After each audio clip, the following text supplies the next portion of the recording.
is usually, so the rise, or you will see it in the text as the riser. So usually 175, right? Again, if it's not given in the sketch and design section, most likely they will give you a height of the riser. But that is the size that the height that we use here. So the height of the riser is 175. So this height, 175.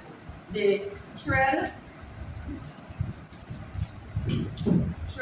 are usually 300 or 250. Again, they can give you a size for the pardon? They give 305? Okay, so whatever measurements that they give, they use accordingly. But our standard in Grenada is the 300 or 250, right? Right, so we have the treads. You know that this here will be parallel to the ground level. So that's the ground level here. Again, the height of the tread, 175. What is the size that they gave for the tread, Aaron? Did they give a height of the riser? Yeah, the height of the riser like this part. They didn't give okay. So usually it's 175. So we have our step. So I'll just do a few. And then I'm going to do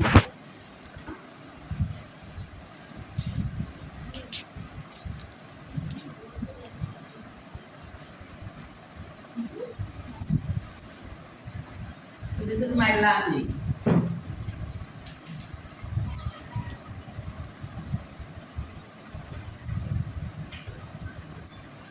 So the next thing I want to show you here, so we know that these here, the vertical rise here, these are the rise or the riser.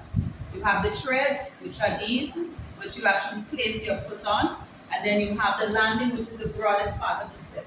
Now the next thing I want to explain to you is the stringer. Now the stringer is the part of the step that is a slanted effect. Usually the stringer, yeah, so they may give you the stringer, which is sometimes 8 inches, so which is 200 millimeters stringer, right?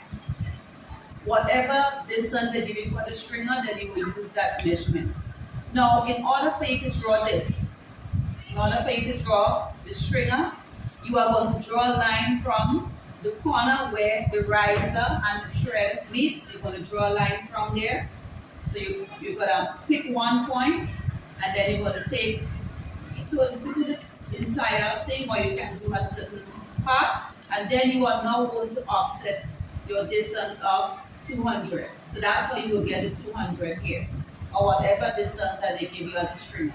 Right? So you must draw these parts here where the riser and the tread meets in order to give you that parallel effect. So you draw this line, and then you're going to offset your 250. Sorry, 200. 200. So that is a stringer. This part of the step here, so that's the landing. Your landing must have a thickness. So this again will be the same, 200. So you simply just offset this and you fill it them and let them meet.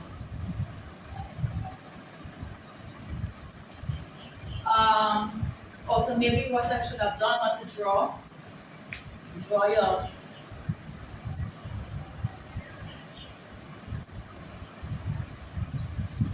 and then we have our landing. So in order to draw these, you are pulling down the lines from, if you want to do a step detail, sometimes they will give you the plan view, and then from there you will do the view here. So you can simply just extend those lines all here and here and here to give you the distance across, the distance, and so on. And from there now you will do, of course it will give you the height of the rise, and then you know how to put in the stringer. So if this is a concrete step, then you must have reinforcements in the step. Now, all of the reinforcements, they're not always the same, right? So meaning that how it is done in the textbook is not always done the same way, yeah? But at least I want you to know that if it's a concrete step, you must have reinforcement. So the reinforcement you will have in the step, you know, in order for you to actually construct a step, what they will do, they will cut the board that looks like this. So both sides will have this effect. It will be placed on both sides. Then what they will do is to tie your reinforcement together. So it more or less would look like this. So you will tie those bars together. These are the reinforcement bars. So you have bars going this way, and then you have bars going the other way. All of these will be tied together. So it means that if you cut through the step, you should see the reinforcement. If you go to any step and you cut the step to create a section, you will be able to see the reinforcement bars inside here. So the reinforcement is usually 50 millimeters concrete cover. Remember we spoke about that? They may not give you the concrete cover. The concrete cover is the amount of inches from the reinforcement to the edge of that platform, the edge of the stringer in that case. Or we have the platform here, the string from this part here, that distance from there. So if your concrete cover is 50, you will simply offset upwards 50 millimeters. Take this out now. 50 millimeters.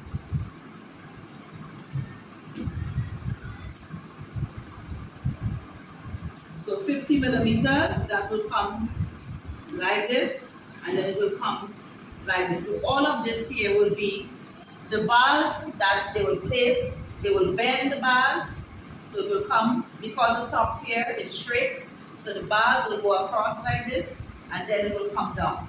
Right, so you have another one, down and slanted. Next one, down and slanted. So if you cut through, this is the effect that you will see. So the reinforcement bar would look like this. So you connect it. And then within here now, you will have the other direction of the reinforcement bars. Remember, you have bars that go down this way, and you have bars that goes across like this. So you will see one bar, another bar, and so on. So what you will do in the corner here, you'll have the first reinforcement bar. You can use circle.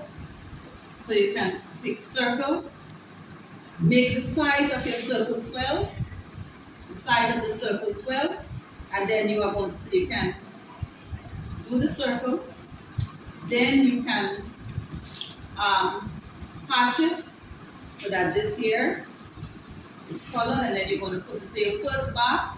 The second bar will be, usually you have 200 millimeters on center. So this one will be 200. Now when you're doing exams, it's difficult for you to offset the 200 and the 200 and so on. Just ensure that they understand that you know reinforcement have to be the step, so you just paste them there. If time is against you, make sure you paste them in. So this there. So usually these are 8 inches on centers. 8 inches, which is 200 millimeters. So this will be reinforcement bars in here, in here, in here, in here, and so on. If you see the entire landing, then it means that whatever your distance is, you will stop from that point there. If there's a zigzag line, break line, it means that you will now do at any point. Now you can do your zigzag line because it means that it continues. All right. But let's just say that we are seeing the entire thing. So if we see the entire thing, we must have. Sorry, that was it. Right. So if you're seeing the entire landing, now we have to support this.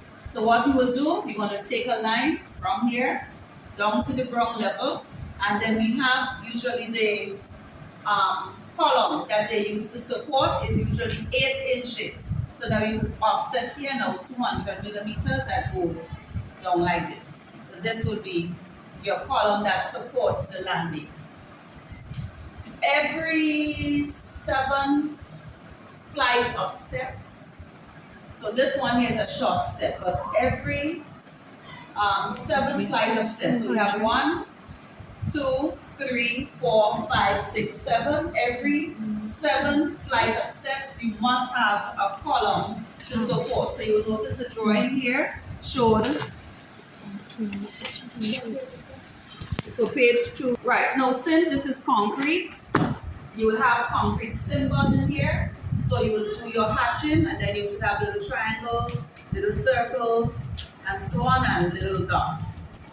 So if it's a concrete area. Next, you must plaster your step. So you want to plaster the step, and usually the plastering is about 1/2 inch, which is about 12 millimeters for your plaster. So 10 to 12 millimeters is a plaster. So on the top here, now you will simply have 12 millimeters here, 12 millimeters, and that here will come all the way up here, here, here. Make sure you have your notes to accompany your drawing. So this will be the plaster, which here will be dots to represent the post aggregates. So when you plaster in, usually you just have sand, cement, water. So sand, cement, water. Now just in case, am I going too fast? Yes, miss.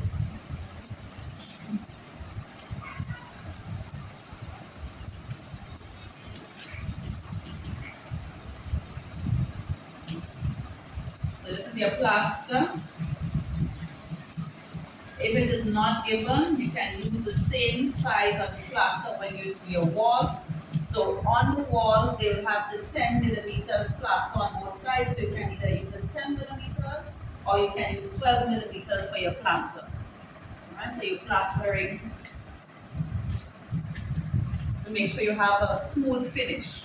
Because remember, with concrete, your aggregates are coarse, so you mean that the step will be a little rugged and so on. So you want to make sure that you well smooth it, so that at the top here now will have the plastering, right? And the plastering, which will be about 10 millimeters or 12 millimeters. Right, move on now. Yes or no?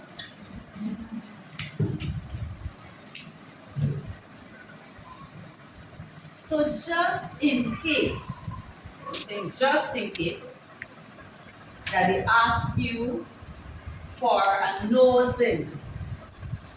So a nosing is a piece of what they call like a little lip that is placed at the end of the step, right? Not all steps will have that. So some of them will have a little lip here or a little curve. You have different types of nosing. I don't know if we should get into that, but if you ask to do a nosing, then at the end here you should have at least so for a nosing, you can have about 1 inch of your nosing. So you don't want that area, that lip here, to be too long, because as you lift your foot, your toes are going to get damaged, right? So you have that nosing, which would be about 1 inch, so about 25 millimeters. So 25 millimeters for the nosing. And if you have to do the nosing, let me see the best way you can do. Sometimes your nosing can be straight like this. Sometimes you can have it curved like this. So I think best, if this here, if the plaster is 12, then you're going to do a circle, 6. So you have the entire circle, right? Which is 6. You want to do it, you want to half it, you want to trim this off, and then you're going to apply these here, right? So let me repeat that. If you have to do a nosing, use 12 millimeters.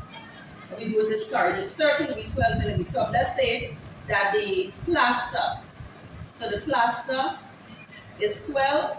So we are going to do a circle, which is half of that. In order for you to get the circle of 12, you have to open the circle to 6. So you will open, you're going on circle, pick your point, you want to open 6, and once you open 6, then you will get the entire circle to be 12.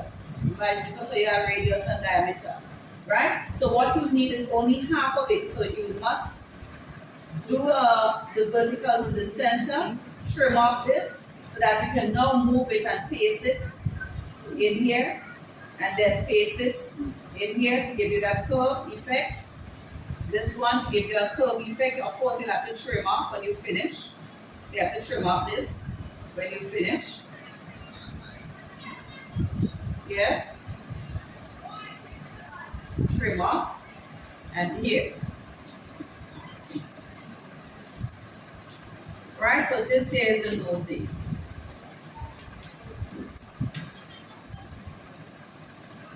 Now, if you do the nosing bigger than the concrete, the plaster itself, that is going to come, they look a little funny, so that will come, oh sorry, put on the plaster on this side here. So that will come like this. If you do the circle bigger than the same distance of the plaster, right? Remember, your nosing is a very small extended part of the step.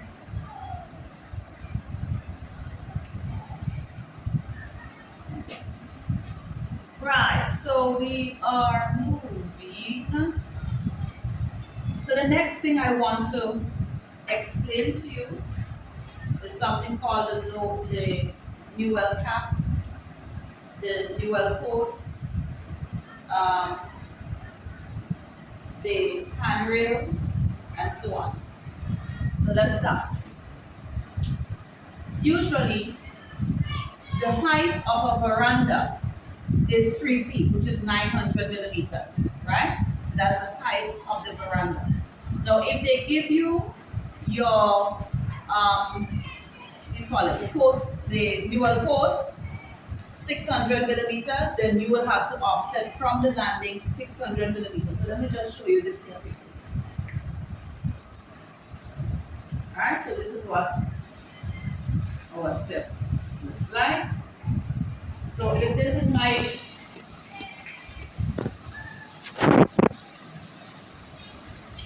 so if this here is the height of my veranda, usually the height of the veranda will be the same height of your handrail and so on. So we're going to take the distance. If they give you the distance, then you will have to use that distance here from this point to here. Usually we use 900, so that's again is our standard.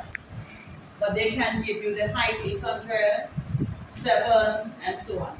So I'm taking the height here, and I'm going to draw a line from, now I'm using the nosing to draw these lines, and then I'm going to offset from here now the same 900 millimeters, so this is going to come up here. Right? Once you finish doing that, right? So once what we're trying to do is to create the handrails and so on to be able to get onto your step. So if you're to go up and then you're able to rest your hand on. So that's what we're trying to establish. So we come in here with the 900 millimeters. I'm taking the same thing from the nosing, 900 millimeters. I'm going to 150. If they give you the Newell post as 100, then you have to use the 100 here instead of the 150. If they give you a Newell post as 8 inches, which is 200 millimeters, then you have to use that as well. Right? So this is a Newell post here. That's basically the vertical part that supports the handrail. Same thing here. So I'll have this here. 150 or 100 or 200. Next we have the handrail. Oh, sorry, they should have one. There should be one here as well. And the handrail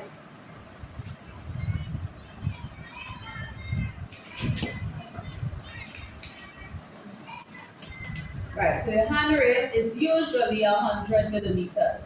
Usually. Again, if they give you the handrail at 75 millimeters, sometimes they can, then you will use that. So your handrail must have a thickness.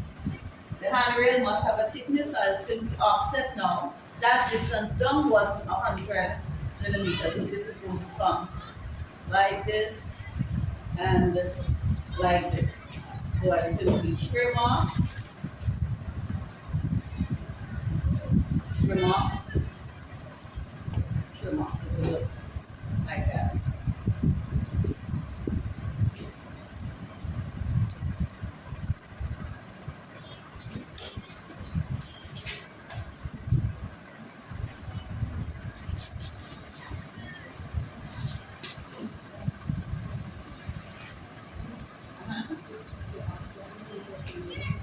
You're coming down because if the height is already given as 900, you're coming down. You can't go back because you'll be making the height higher than the distance given, right?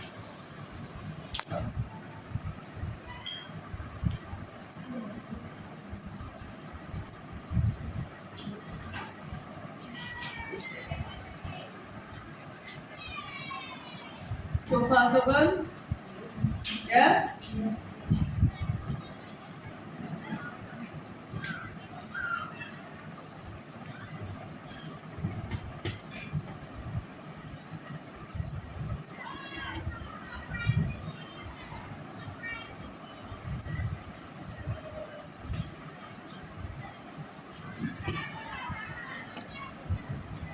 Right, so we're going again.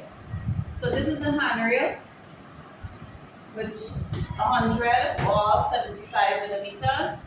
I know 50 millimeters might be a little bit thin because it could break. So most likely they could give you the 100 or the 75 millimeters. Right, so the next thing, so this here is called my newel post. I have a newel post and I have a newel post. The other thing is the newel cap. So not all handrails will have a newel cap. However, if they ask you for a newel cap, then you will have to design.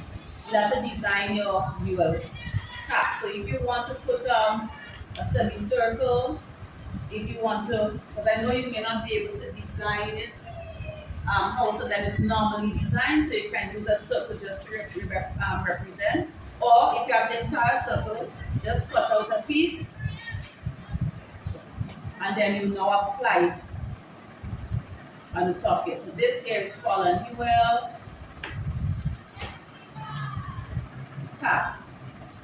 So that's the part that they put sometimes, put a sheep head, you know, those things they design. From there now you will put in, if they ask you for balusters,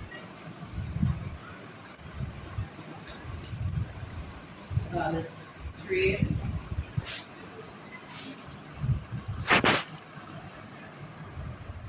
right, so a balustrade is the part of the concreted structure that supports balusters, right?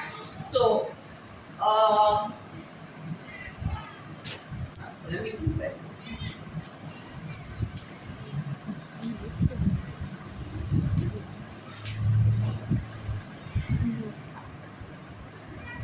Right, so this will be called a balustrade. This here will also be called a balustrade. This here supports your balusters. So the balusters are well, nicely designed and so on. In an exam, you have time to design and so on, right?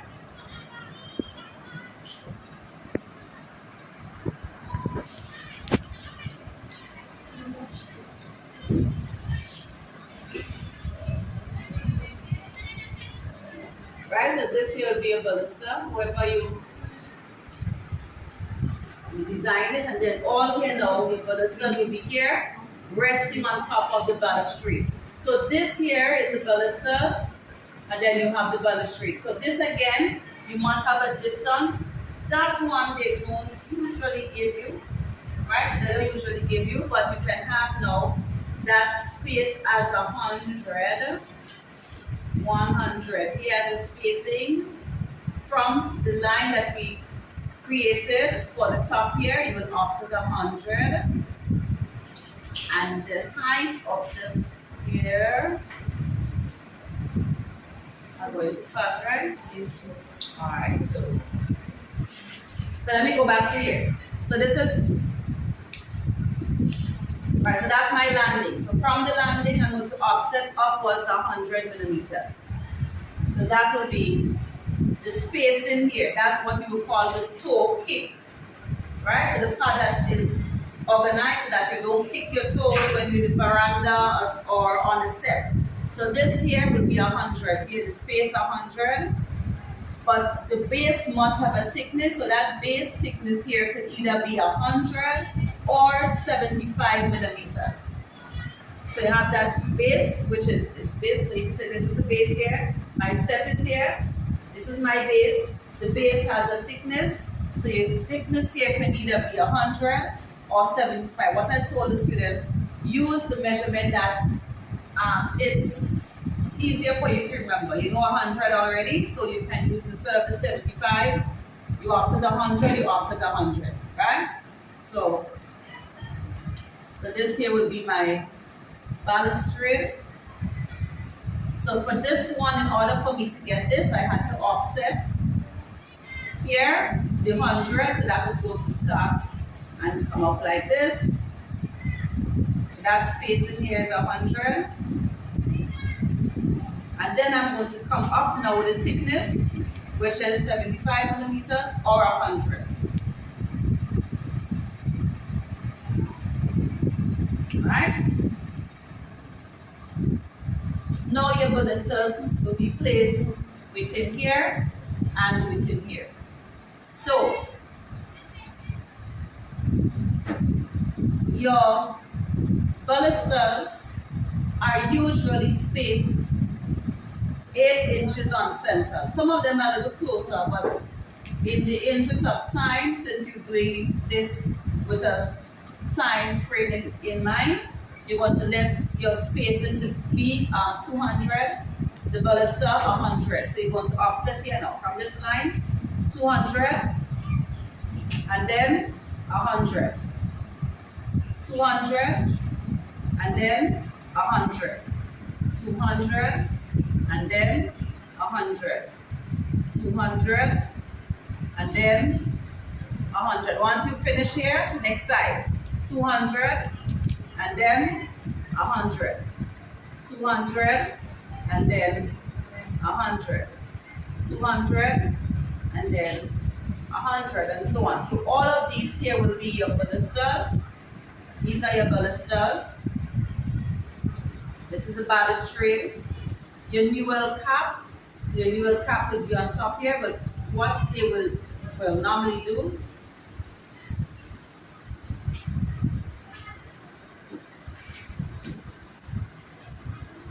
just to make that part, that area here straight, and then you will put on here now your design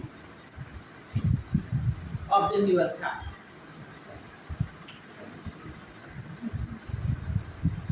So these are balusters. This is your handrail. This is a newel post, newel cap, riser, nosing, the threads, the stringer, this here, this area here is your landing. And we look at the plaster on the outside of that concreted part of the step. So this here, I know we kind of deviated because we looked at the reinforcements to a concrete staircase, but just in case they give you the listed aspects that they wanted to show. This is how it is done. Any questions? Any questions?